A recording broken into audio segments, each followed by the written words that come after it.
Celio Nieves, próximo alcalde de Bogotá. Próximo alcalde de Bogotá, por el Polo Democrático Alternativo. Dos reflexiones voy a hacer. Estamos en unas elecciones que son supremamente importantes al final del año. Y aquí la gran decisión que vamos a tomar es si se va a votar continuismo, o sea, más de lo mismo, más del mismo veneno que viene matando al paciente, o vamos a votar cambio, transformación, que las cosas se hagan de maneras diferentes en Bogotá. Del lado de allá, pues, ¿quién está? Todos sabemos, Peñalosa, pero alguien con razón me decía, pero ya está saliendo. Pero ¿cuál es el problema? Es que lo que quiere hacer Peñalosa y sus amigos, sus compadres políticos, es dejar a Peñalosa en cuerpo ajeno. O sea, es que Bogotá tenga la desgracia de tener un Peñalosa 3 o un tercer Peñalosa, solo que como la ley no le permite ser el mismo, entonces está buscando algún figurín, ¿sí?, que siga haciendo de las suyas. Porque aquí hay una cosa que hay que insistir: la política no es, compañeras y compañeras, un pleito de asuntos personales, sino qué es lo que defiende la gente, qué es lo que defiende. Eso es lo que hay que mirar. ¿Qué defiende la gente? Ya sabemos qué defiende Peñalosa, que es lo mismo que defiende Duque, que es lo mismo que han defendido los Santos, o sea, que es lo mismo que han defendido ¿quiénes? Los mismos, como las mismas, como desde hace más de medio siglo los llamaba Jorge Eliezer Gaitán. Entonces, claro, él no va a estar, pero están viendo a ver a quién se inventan para que esté, para seguir haciendo ¿qué? Grandes negocios de especulación inmobiliaria. Y el problema no es que se hagan negocios, nosotros no estamos en contra de que la gente haga negocios y se gane sus pesos, esa no es nuestra discusión. Lo que pasa es que hacen negocios contra Bogotá, contra los bogotanos, contra el verdadero progreso de Colombia. Ese es el problema. El problema no es que haya buses o transporte o Transmilenio, metro, no, es que no son los que deberían ser. Ese es el lío, porque a mí no me van a decir que el futuro de una ciudad puede estar bien, o la ciudad puede estar bien, si el sistema de transporte que se tiene es un sistema de transporte peor que meter a la gente como sardinas en lata. Yo estudié aquí en Bogotá hace muchos años, y en esos días había unos buses que los más veteranos sabemos cómo en el cuento, los racimos humanos, ¿se acuerdan? Terrible, ¿cierto? Y uno quedaba colgado de la puerta, pues, que ya se cae. Imagínense en mi caso, yo estudio arquitectura, ustedes se imaginan yo con una maqueta metido entre un bus de esos, ¿sabes? Eso cuando salía al otro lado, Manuel llevaba un palito así de grande porque el resto se ha quedado por el camino. Pero bueno, eso era una tragedia. Y no voy a defender eso, pero ojo, les voy a contar esto, porque nos han dicho que es que Transmilenio es el futuro, y no me opongo a que haya un sistema como ese. Lo que pasa es que una cosa es que haya un Transmilenio que funcione bien y uno que funcione mal. Entonces, en esos días, por lo menos, uno no estaba como sardina en lata mientras esperaba el bus del racimo humano. O sea, uno estaba parado en un andén, ¿cierto? Y ahí por lo menos pasaba el aire, ¿cierto? Y esperaba. Pero es que el gran avance es que se sigue como sardinas en lata, pero además la estación también es una lata. Entonces, ¿en qué consistió el progreso? Y son más caros ahora que lo que eran antes. Y entonces nos dicen que es que Peñalosa es un genio. ¿Genio de qué? Paja. ¿Cómo nos va a decir que es mejor un metro elevado que un metro subterráneo? Yo soy arquitecto, les cuento, y fui profesor de arquitectura toda mi vida, o sea, yo algo entiendo de estas cosas. Y entonces el cuento que a mí me echan es que Peñalosa es el gran urbanista de Colombia, o sea, el gran arquitecto de Colombia, que es un sabio. Paja, yo he hecho esta historia. Si Peñalosa hubiera sido alumno mío y me hubiera presentado proyectos como esos que él hace, le soplo 1 de calificación. Y el 1 es porque yo soy un profesor madre. Soy un profesor madre y por eso le pongo 1, si no le pongo menos de 1, ¿cierto? Sí, le pongo 0. Porque, repito, él no está pensando en Bogotá, en los bogotanos, en el verdadero progreso, sino hacer negocios contra la ciudad. Pero ojo, eso es lo que quieren reelegir. La gran batalla de las próximas elecciones es Peñalosa 3 o alguien, Celio, o alguien que sea producto de una convergencia que vamos a montar entre las fuerzas de la oposición, que proponga y haga cosas distintas en esta ciudad. Pues he mencionado el tema del metro y el Transmilenio, pero podríamos decir lo mismo sobre educación, sobre salud, en todo lo cual estos tipos se rajan. Bueno, primera idea que les quería plantear. Esa es la batalla en la que estamos.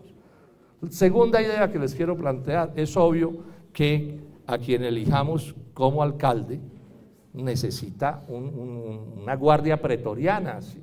Unos concejales que lo rodeen y lo defiendan y tramiten en estas comunidades los cambios que hay que tramitar. Entonces necesitamos no solo elegir a Celio, sino elegir concejales, mujeres y hombres concejales que defiendan unos puntos de vista democráticos, y aquí tenemos varios candidatos excelentes.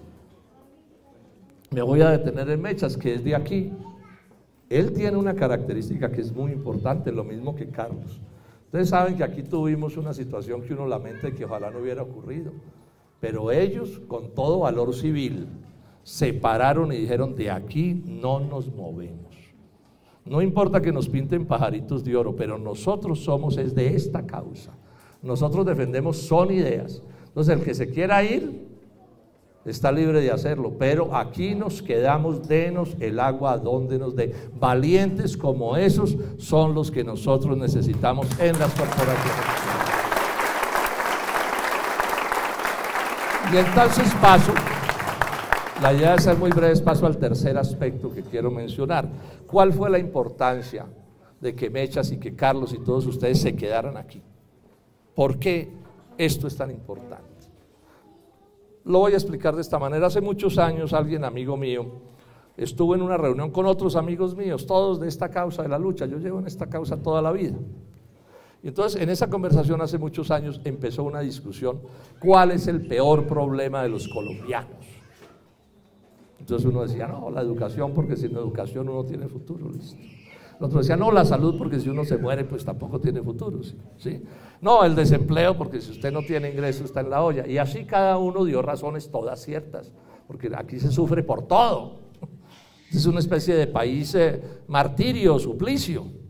Y el último de ellos, el más inteligente, dijo: no, el peor problema del pueblo colombiano no es ninguno de esas carencias que se tienen, que son ciertas. El peor problema del pueblo colombiano es que nunca en este país hemos construido la herramienta, el instrumento capaz de transformar a Colombia. Los mecánicos tienen una frase que dicen: la herramienta es barata a cualquier precio. O sea, sacar un tornillo con un destornillador es una ganga, sáquelo a mano limpia para que vea el lío. Una tuerca con una buena llave, un paseo, saquen la mano limpia para que vean cuál es el lío. Entonces, ¿de qué herramienta estoy hablando? De la principal herramienta de transformación que tiene que tener cualquier país, que es un buen partido político que entienda cómo son las cosas y que tenga la honradez y el valor civil de plantear las cosas como son para cambiar a ese respectivo país, sea el que sea. Sin partidos no se cambia a los países, no se dejen echar cuentos. Los dirigentes somos importantes, pero lo más importante es tener organizaciones. Esa es la herramienta, ese es el alicate, el destornillador, la llave, como se quiera llamar, para la transformación política. Claro, si es un partido capaz de transformar a un país, porque si es un mal partido, pues esos malos partidos les sirven a 3 o 4 compadres, se enriquecen ellos, pero al país no lo cambian. Entonces, ¿por qué decimos que el Polo es el mejor partido? Bueno, primero lo hemos demostrado en estos años. No crean que si nosotros hubiéramos querido ser uribistas o santistas o ahora duquistas, nos habían dado de todo. ¿Ustedes cómo creen que funciona esta vaina? Entonces yo levanto el dedo y digo: oiga, doctor Santos, yo me quiero ir para allá. ¿Qué? ¿A palo seco? No, me da lo que le pida. Y cada uno de nosotros lo mismo. Celio aquí, frenteando estas administraciones. ¿Por qué no nos movemos? ¿Por qué no hemos sido gobiernistas? ¿Por qué los que se volvieron gobiernistas en el Polo se tuvieron que ir con su música para otra parte? Están en el derecho de irse, yo no voy a insultar a nadie, pero si quieren otras ideas, pues les toca administrarlas en otras ideas, porque nosotros no vamos a terminar con Peñalosa. No lo podemos hacer, nuestras convicciones nos lo impiden. Nosotros no somos negociantes de la política. Nosotros somos gente seria que hacemos política al servicio de la gente. Al servicio de la gente. Entonces, si yo tengo una camioneta, tengo un carro, tengo unos empleados en el Congreso, es al servicio de ustedes. Eso no es para hacer negocios. Bueno, y ese es el polo democrático alternativo. Así nacimos con Carlos Gaviria. No somos de la tradición liberal conservadora, porque nosotros es un partido de cambio, de tener un país diferente, un país donde el empleo no sea un milagro, un país donde la salud no haya que lucharla desesperadamente para que a la gente la atiendan, un país donde la gente no se muera de males que la medicina sabe curar, un país donde un buen colegio o una buena universidad pública estén ahí al servicio de la gente, donde lo único que tenga que mostrar un muchacho para entrar a una buena universidad pública sea su cartón de bachiller. Pero ¿cómo así? Un país donde los servicios públicos se puedan pagar, que sea un gusto darse un buen baño con agua caliente y no haya la cantaleta. ¿Cuántos que es que se va a bañar toda la vida o qué? Apaguen ese televisor. Se han visto la factura y a ver a quién paga esa maldita factura. Todo se nos volvió un suplicio. Bueno, ese es el país que nosotros queremos. Un país donde quepamos todos los trabajadores, las gentes sencillas, las clases medias, los empresarios que contribuyen con el progreso del país son bienvenidos también a esta causa. Nosotros no estamos por quitarle nada a nadie. Nosotros lo que queremos es que el país crezca, prospere, se desarrolle en una gran unidad. Un partido que no es amigo de la violencia, que no es amigo de la corrupción, o sea, el partido que necesitamos los colombianos. Bueno, esos son todos estos candidatos. Pero necesitamos que ustedes entiendan esto y lo asuman con toda seriedad y nos dediquemos desde aquí hasta octubre a explicar, a hablar, a decirle al uno y al otro, para que en octubre suceda lo que tiene que suceder, que elijamos un excelente alcalde en la capital de la República. Ojalá ese sea Celio Nieves o un alcalde de una convergencia, y reelijamos a los concejales que ya tenemos, que todos son de excelencia, y elijamos nuevos concejales, entre los que por supuesto Mechas esté para defender bien los intereses de la zona de Bosa. Muchas gracias.